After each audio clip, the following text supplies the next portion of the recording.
Today, we're taking a look at Colson Whitehead's The Nickel Boys. Won the Pulitzer Prize. You know, it's fiction, but it's really grounded in the reality of reform schools during the Jim Crow era. Really horrific stuff. Some dark history there. I think the big question here is, what can we actually learn about resilience and hope and, the human spirit in a place like Nickel Academy? I mean, that's the core of it, right? Yeah. Whitehead doesn't shy away from the tough stuff, systemic racism, institutional abuse, but through all that darkness, he finds these flickers of survival, right? Yeah. The power of hope and this fight for justice when the odds are completely stacked against you. It all begins with Elwood Curtis. Our protagonist. Yeah. So we meet him in Tallahassee's Frenchtown, this vibrant black community in the 60s, striving for equality and justice. And he's a bright kid, ambitious, deeply influenced by Dr. King's teachings of nonviolent resistance. That's interesting. Yeah. That connection. He works at a tobacco shop, spends his free time reading encyclopedias. I mean, talk about a curious mind. Yeah. And he's also actively involved in the civil rights movement. So really embodies that spirit of hope. Absolutely. Ready to make a difference. Yeah. But then, Uh-oh. Yeah. What happens? He's wrongfully accused of stealing a car. Oh, no. And at just 13, Oh. his world is turned upside down. Sent to Nickel Academy. A reform school. Yeah, a reform school that promises rehabilitation. Right, of course. But delivers something far more sinister. So this is where Whitehead really starts to peel back the layers Yeah. of these institutions. Elwood arrives at Nickel believing it's a place for learning, a chance to improve. Yeah. The boys are stripped of their individuality, categorized by these ranks like grubs and aces, Oh, gosh. and they're subjected to these cruel staff members, like Spencer. A supervisor. Yeah. Who thrives on wielding power over those weaker than him. It's chilling. The way Whitehead describes his cruelty, it makes you wonder how many real-life Spencers were out there. Right. It's not just the staff, though. Yeah. It's the system itself designed to break these boys down. Yeah. It becomes a microcosm of the Jim Crow South, built to punish, Right. to control, forced labor, constant fear, violence. There's this one detail that really stuck with me, the White House. Oh, yeah. Now, before you picture the presidential residence, Right. this White House is anything but stately. So what is it? It's this small, windowless building Okay. where they carry out the worst beatings. It's like a symbol, right? It is. Amidst all of that darkness, though, Elwood finds some glimmers of connection. Forms a bond with Turner, Yeah. this cynical but insightful inmate who becomes his mentor. Right. Teaching him the unspoken rules of survival. Turner's this fascinating character. He's got this different kind of resilience, born out of cynicism, distrust of authority. He's seen the worst of Nickel and learned to protect himself. Keep his head down. Yeah. Don't draw attention. Not going too fast. Right. He advocates for emotional detachment, Okay. Interesting. using cynicism as a shield against the pain and disappointment. That's a bleak outlook. It makes you wonder, though, Yeah. is Whitehead presenting that as a valid way to survive or as a consequence of a system that just crushes hope? It's a good question. And that's what's so great about Whitehead's writing. He just gives us these complex characters caught in this web of oppression. Right. And forces us to grapple with how they choose to survive.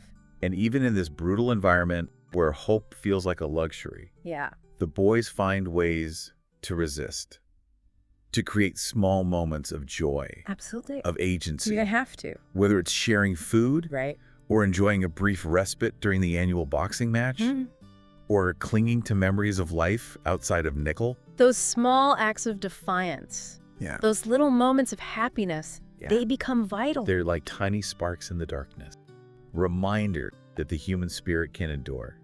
And it's in those acts of resistance Yeah. that we see them reclaim their humanity, refusing to be completely defined by the system that's trying to crush them. And then there's the community service detail. It's a double-edged sword. On one hand, Yeah. it offers these glimpses of the outside world, Right. a taste of freedom. That must fuel their dreams. Yeah, which fuels their dreams of escape, Yeah. but it also exposes them to the hypocrisy Oh. and corruption that extend beyond Nickel's walls. So it's a reminder that the problems are bigger, than just nickel. Exactly. It's during these trips that Elwood begins to understand the true depth of the system's reach. He sees how it's all connected. Individuals and institutions outside of nickel are actually complicit. Wow. Turning a blind eye to what's happening. That's power. It's that realization that leads Elwood to start documenting the abuses, driven by this deep sense of justice, belief in the power of truth. He wants to expose it. He starts recording names, dates, incidents. In secret. That's risky. In a secret notebook. But he feels he has to do it. He's determined to expose the truth. It's a powerful testament. His moral compass. Absolutely. In this awful place. He decides to slip his letter to state inspectors. Oh, no. During their visit. That's a huge risk. It is. A desperate act of faith. Yeah. With tragic consequences. I mean, talk about a heartbreaking turn of events. Inspection meant to bring change becomes the reason for Elwood's downfall. Yeah, it's like his attempt to do good backfires. And it's in that moment when all hope seems lost that Turner makes a choice. He decides to risk it all and help Elwood escape. This act of defiance, it's more than just survival. It's about human connection. The bonds formed in suffering, fueled by loyalty. Wow. And the escape itself is just masterfully written. Whitehead uses these short, sharp sentences to create this feeling of urgency and danger. It makes you wonder, can you ever really outrun your past? As they're making their run, they encounter the community service van, the one they use for deliveries. Oh, that's incredible. It's this moment of opportunity. Yeah. Like fate is intervening. And it adds this layer of irony, too. Right. The system used to control them becomes their means of escape. And then the novel jumps forward decades to Turner's life in New York.